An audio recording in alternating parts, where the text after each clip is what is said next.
Oi, para quem não me conhece, me chamo Camila, sou uma das bibliotecárias do campus de Russas e hoje eu vou falar um pouquinho com vocês sobre resumo.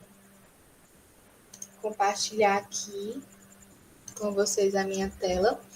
É bem curtinho, é muito curtinho a norma de resumo.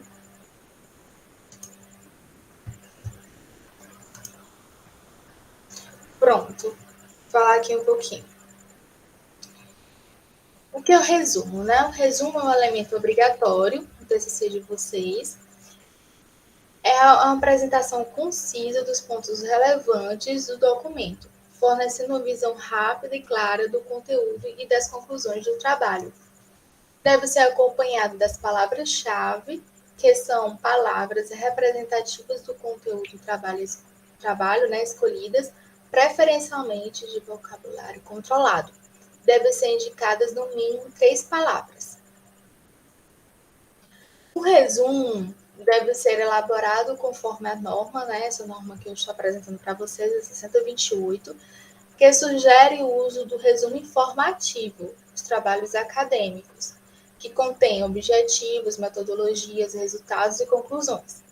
E deve-se observar algumas orientações, né? Que é uma linguagem clara, sucinta e afirmativa, composto de uma sequência de frases concisas, assim, enumeração de tópicos, usar verbo na terceira pessoa, usar parágrafo único, justificado e sem recuo na primeira linha, e contém de 150 a 500 palavras.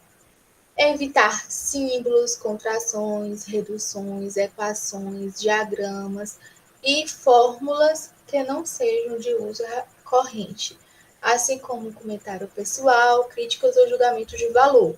Porque esse comentário pessoal, essa crítica, ela não é de um resumo informativo, né? Ela é de um resumo crítico. Inicia-se em folha distinta, né, com a palavra resumo.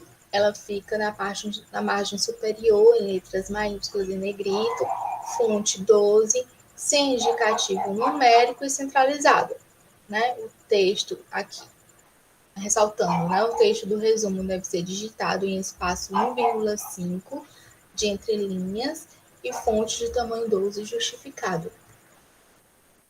As palavras devem figurar, as palavras-chave, né? Devem figurar após o resumo, separados por uma linha em branco e antecedidas da expressão palavra-chave.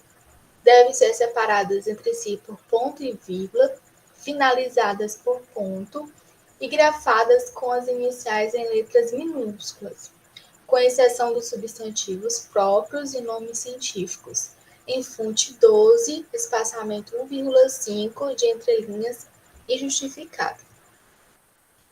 O que é o elemento, o resumo em outra língua também é um elemento obrigatório no TCC, né? Então você faz em inglês, em espanhol, né, e em francês. E aí as palavras-chave também tem que estar de acordo com a língua, né?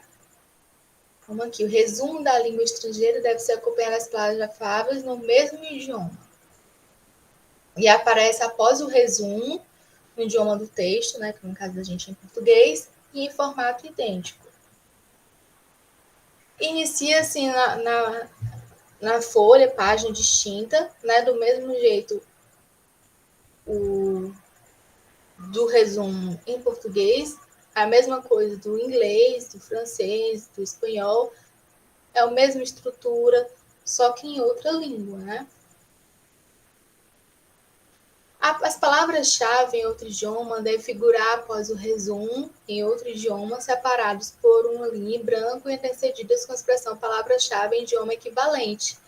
Devem ser separadas entre si por ponto e vírgula, finalizadas por ponto e grafadas com as iniciais em letras minúsculas, com exceção dos substantivos próprios, científicos, ou seja, é a mesma coisa do resumo em língua portuguesa, né? Só que tá em outra língua, né? Aqui são exemplos. Aqui são exemplos do resumo em inglês, né? Que aqui bota o texto, aqui as palavras-chave. Aqui é em português. resumo, aqui coloca as palavras-chave. Então, ele tá todo em inglês. Não pode colocar aqui palavras-chave, né, em português. E nem as palavras-chave em português. Então, tá todo em inglês. E aqui é um exemplo de um resumo que não está no original, né? Por exemplo, se eu vou fazer um resumo de um livro, vou entregar um trabalho de um resumo. Por exemplo, se o professor pediu o resumo de um livro tal, aí eu vou entregar para o professor um resumo assim. Por quê? Porque o resumo não está no livro, né? Está fora do livro. Então, você precisa colocar a referência aqui. Então, aqui é só um exemplo que eu quis mostrar para vocês de como é um resumo que não está no TCC, por exemplo. No TCC, vocês não precisam colocar essa referência aqui, né? Porque já está, o resumo de vocês já está no próprio TCC. Mas se alguém fizer um resumo do seu TCC, ele vai colocar as referências do seu TCC, né, da sua monografia aqui. Então é isso, ele é bem curtinho mesmo. E qualquer dúvida é só entrar em contato com a gente.